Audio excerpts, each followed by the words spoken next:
Jimmy Kimmel has broken his silence after his late-night show was abruptly suspended following backlash over controversial remarks about Charlie Kirk's murder.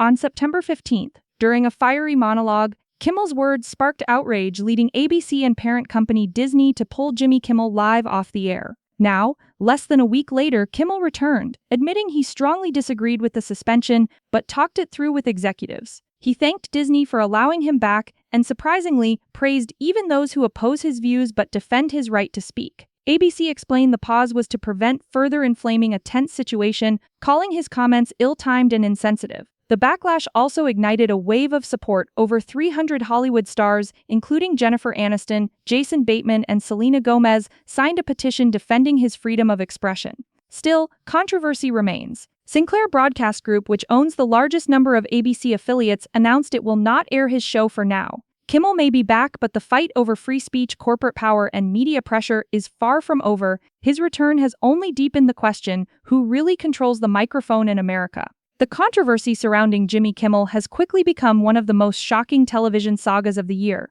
one that exposes the fragile line between free expression, corporate power, and public outrage. It all began on September 15th when Kimmel delivered a monologue referencing the murder of Charlie Kirk. His words ignited immediate backlash, spreading like wildfire across social media and cable outlets. Within hours, pressure mounted. By September 16, Jimmy Kimmel Live, a late-night staple for 2 decades, was suddenly and indefinitely suspended by ABC and its parent company Disney. The decision stunned fans and critics alike. Kimmel himself was blindsided. In his long-awaited return less than a week later, he admitted, "I was not happy when they pulled me off the air. I did not agree with that decision." He described tense conversations with executives, acknowledging Disney's vast power compared to his small platform. But after days of back and forth, the network welcomed him back, effective September 20. ABC later explained its decision in carefully chosen words. The suspension was not about silencing him, but about timing. "We made the decision to suspend production to avoid further inflaming a tense situation at an emotional moment for our country," the company said in a September 22 statement. The implication was clear. Kimmel's remarks, whether right or wrong, had struck a nerve too raw to ignore. Yet the controversy only amplified. During his absence, Hollywood rallied around him.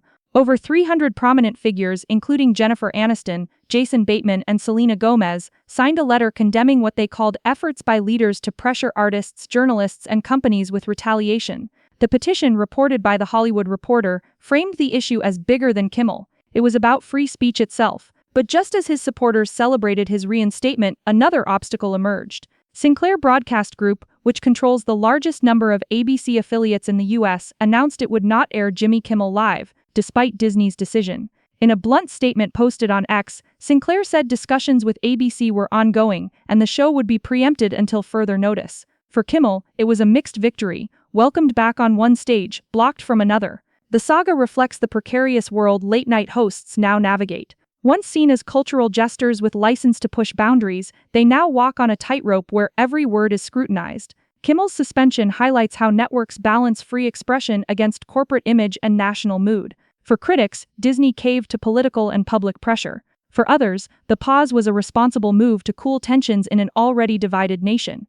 Kimmel himself struck a conciliatory tone. More than defending his own words, he thanked even those who disagree with him but still support his right to speak. It was a reminder that the debate isn't only about Kimmel, it's about whether America still values freedom of expression when the words make us uncomfortable. In the end, the story is unfinished. Jimmy Kimmel may be back on air, but his ordeal has left lasting questions. Who decides what voices are too dangerous for broadcast? Are comedians free to test boundaries, or must they toe corporate lines? And perhaps most critically, does America still know the difference between disagreement and silencing? For now, one truth is undeniable: the fight over speech and power has only just begun, and Jimmy Kimmel is its reluctant poster child.